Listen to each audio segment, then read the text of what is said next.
सुप्रभात बच्चों। इस जो पाठ है हमारा एक यात्रा यह भी है। उस पाठ के चर्चा हम शब्दार्थ मुहावरे के द्वारा कर चुके हैं और आज हम करेंगे प्रश्नों की चर्चा। तो बच्चों, तो आपको YouTube को बड़े ध्यान से सुनना है और एक एक प्रश्न के उत्तर सुनते जाना है और अपनी नोट में लिखना है। इस प्रश्न के उत्तर मैं लिखकर नहीं भेजूंगी, सिर्फ मैं आपको जो व्याकरण विभाग है वही मैं आपको लिख करके भेजूंगी, जिसमें आप लोग स्पेलिंग मिस्टेक कर देते हैं। ओके, तब हम प्रश्नों की चर्चा करने जा रहे हैं। पहला जो प्रश्न है यहाँ पर कि निम्नलिखित प्रश्नों के उत्तर एक वाक्य में दीजिए।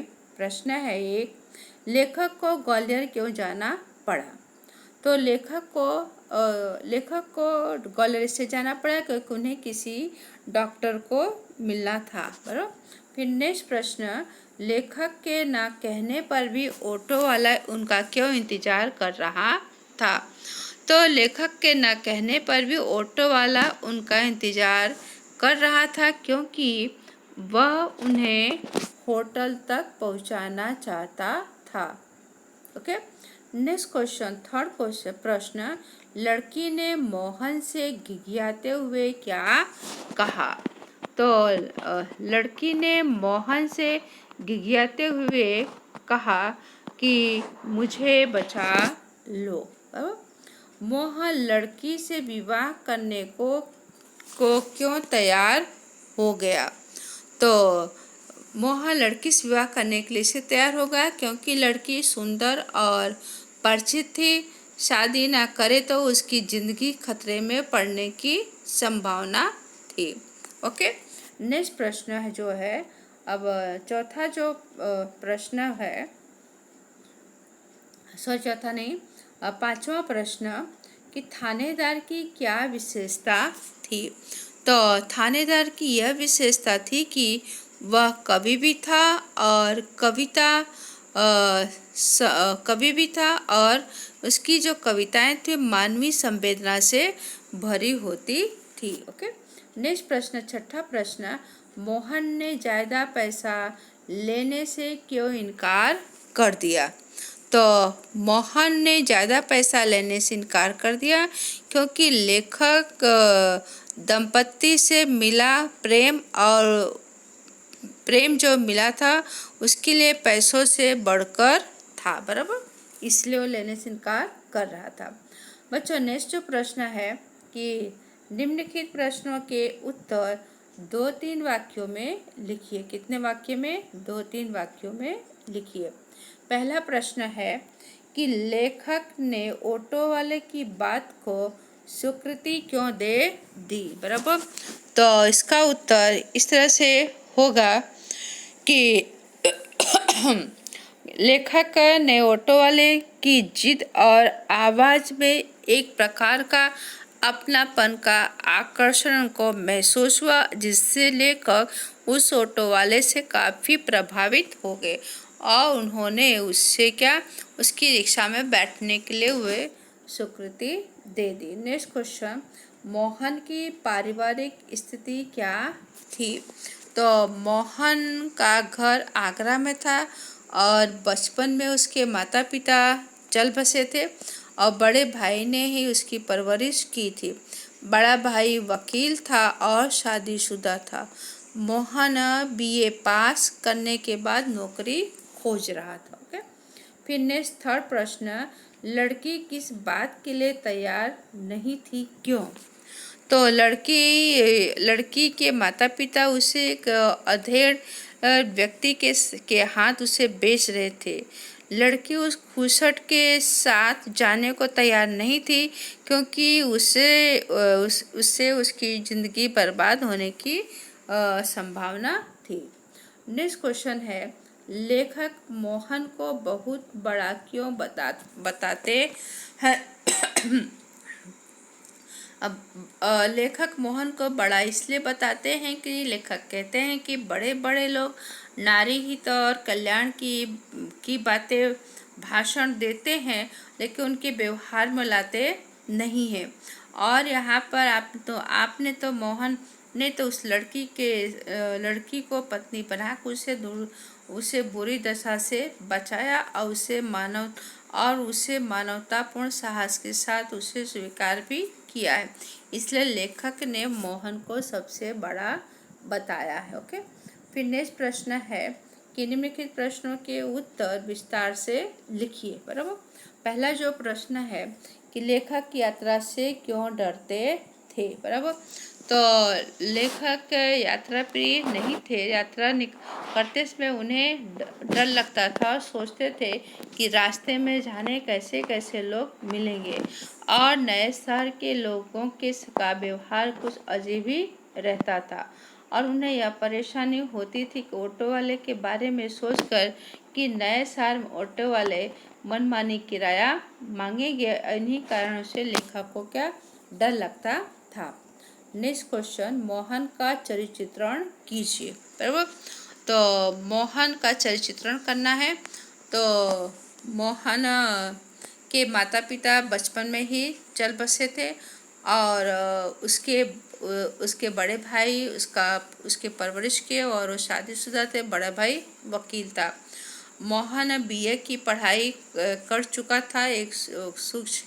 एक पढ़ा लिखे घर का नौजवान था। उसका आकर्षण अपनेपन में वो भरी वाणी परायों को भी अपना बना लेता था। उसके अंदर धन से अधिक आत्मीयता के संबंधों को महत्व दिया गया है और संकट में एक लड़की को उसने बचा करके उसे साहस मानवता का परिचय दिया है और पारिवारिक रिश्ते की बलि देने में भी संकोच नहीं करता है। इन्हीं गुणों के कारण मोहन लेखक की नज़रों में सबसे ऊंचा उठ जाता है। लेखक के साथ मोहन ने अपनापन कैसा जताया। तो लेखक के साथ मोहन ने शुरू से ही लेखक के साथ प्रेमपूर्ण व्यवहार था। अपने व्यवहार के कारण मोहन ने लेखक के दिल को जीत लिया और लेखक को बाबूजी उनकी पत्नी को अम्मा कहता था और स्टेशन पर विदा होते समय लेखक ने उसे 500 रुपये देना चाहे तो मोहन लेने से इनकार कर रहा था और लेखक उनकी पत्नी को पाकर उसे ऐसा लगा जैसे उसे अपने माता पिता मिल गए हैं। उस सुख के सामने उसे पारिश्रमिक पैसे का कोई उसे मोह नहीं था और पारिश्रमिक के पैसे लेने से उसे तरह का एक परायापन महसूस होता था, जिसकी वजह से वह लेखक को अपना फ़ोन नंबर देकर उनसे संपर्क बनाए रखना चाहता था। ओके, और फिर नेक्स्ट प्रश्न जो है बच्चों, निम्नलिखित प्रश्नों के उत्तर लिखिए कि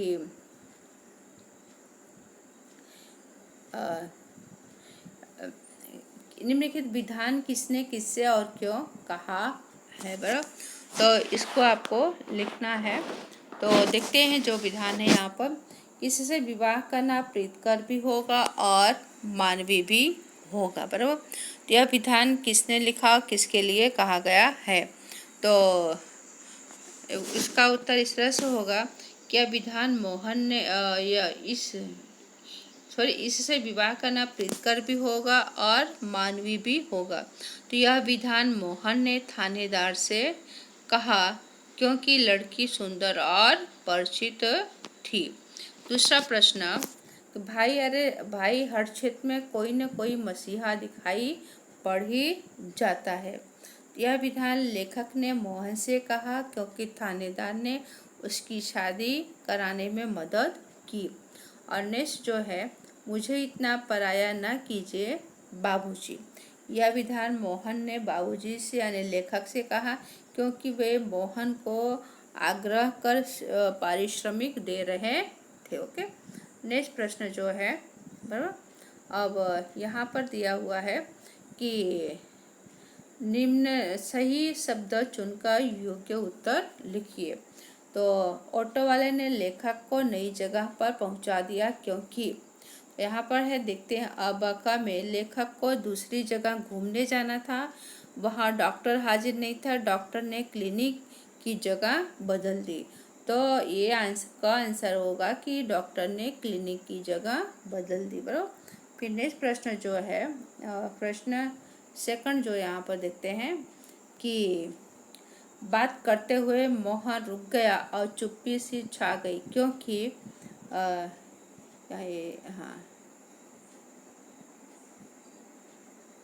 चुप्पी सी छा गई। तो क्योंकि कोई अवांछनीय घटना घटी थी।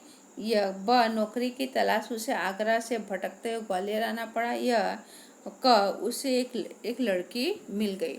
तो यहाँ पर आंसर होगा, बात करते हुए मोहन रुक गया और चुप्पी से छा गई, क्योंकि कोई अवांछनीय घटना घटित हुई थी। ओके, ये आंसर होगा। फिर इसके बाद थर्ड देखते हैं। थर्ड जो है कि लेखक को मोहन की बात कहानी कथा सुन रहे ही ऐसी लगी, क्योंकि लेखक सोचने लगा कोई थानेदार ऐसा सहृदय व्यवहार कर सकता है। यह लेखक को मोहन की बात पर विश्वास नहीं हो रहा था। मोहन कोई कहानी सुना रहा था। तो इसका आंसर होगा कौन सा? आ वाला इसका आंसर होगा बराबर। और फिर देखते हैं नेक्स्ट जो प्रश्न यहाँ पर दिया हुआ है बराबर। चौथा जो प्रश्न यहाँ पर है, मोहन ने ज़्यादा पैसे लेने से इनकार कर दिया था बराबर, क्योंकि तो यहाँ पर देखते हैं क्या आएगा। मोहन चाहता था कि उसे इतना पराया न समझा जाए। वह परिश्रम से ज़्यादा पैसे लेने के पक्ष में नहीं था। यह वह चाहता था कि लेखक दोबारा ग्वालियर आए तो उसके ही ऑटो में आए बराबर। इसमें क्या आंसर होगा बच्चों? इसके अंदर यह आंसर होगा कि लेखक मोहन से ज़्यादा पैसे लेने से इनकार कर दिया, क्योंकि मोहन चाहता उसे इतना पराया ना समझा जाए। तो क्या उससे वह परिश्रम ज़्यादा पैसे लेने के पक्ष में नहीं था। आंसर होगा बराबर। क्या होगा आंसर? मोहन चाहता था कि उसे इतना पराया न समझा जाए। ओके, अब बच्चों यहाँ पर देखते हैं कि यहाँ पर जो प्रश्न है कि नेक्स्ट प्रश्न व्याकरण विभाग वाला बराबर। तो अच्छा, यहाँ पर मुहावरे भी है। ओके, मुहावरे भी है। तो निम्नलिखित मुहावरे का अर्थ देकर वाक्य में प्रयोग कीजिए। बच्चों ये मुहावरे तो हम लोग पीछे कर चुके हैं बराबर, फिर भी एक बार यहाँ निगाह डाल देते हैं। तो यहाँ पर है पाला पड़ना, तो इसका उत्तर क्या होगा? संबंध जुड़ना। पाला पड़ना ने संबंध जुड़ना वाक्य में आप प्रयोग कर सकते हैं। असमंजस में पढ़ना बराबर, तो असमंजस में पढ़ना, तो उसका उत्तर क्या होगा कि निर्णय न कर पाना। क्या होगा? निर्णय न कर पाना। फिर वाक्य प्रयोग आप लोग कर देंगे। और फिर दामन थाम लेना यानी कि पकड़ना, दामन थाम लेना, इसका होगा आश्रय लेना। क्या होगा? आश्रय लेना। ओके, फिर यहाँ पर है बच्चों निम्नलिखित शब्दों के विरोधी शब्द दीजिए। विरोधी यानी अपोजिट शब्द देना है। तो यहाँ पर है क्या है? वांछित बराबर। तो वांछित का क्या होगा? यहाँ पर दिया हुआ है वांछित। वांछित का अर्थ होगा अवांछित, आगे अ लगा देना। फिर यहाँ पे परिचित, यहाँ आगे लगा देंगे तो क्या हो जाएगा? अपरिचित। फिर है समस्या, तो समस्या क्या आएगा? समाधान बराबर। समस्या का क्या आएगा? समाधान आएगा। फिर यहाँ पर है मसीहा, मसीहा का क्या होगा? शैतान बराबर। फिर यहाँ पर है प्रीत कर बराबर। क्या है? प्रीत कर। प्रीत कर का क्या होगा? नफरत। यहाँ पर फिर है संतोष, संतोष का हो जाएगा असंतोष बराबर। संतोष का क्या हो जाएगा? असंतोष। फिर इसके बाद है शोषण बराबर, तो शोषण का क्या होगा? पोषण बराबर। तो बच्चों यहाँ पर ये पाठ के प्रश्नों की चर्चा समाप्त हुई और आप लोगों खुद ही अपने आप इस पाठ के प्रश्नों के उत्तर लिखने आप लोग लिख सके ऐसा बराबर। और जो व्याकरण विभाग है, व्याकरण विभाग में आपको लिख करके भेजूंगी। धन्यवाद।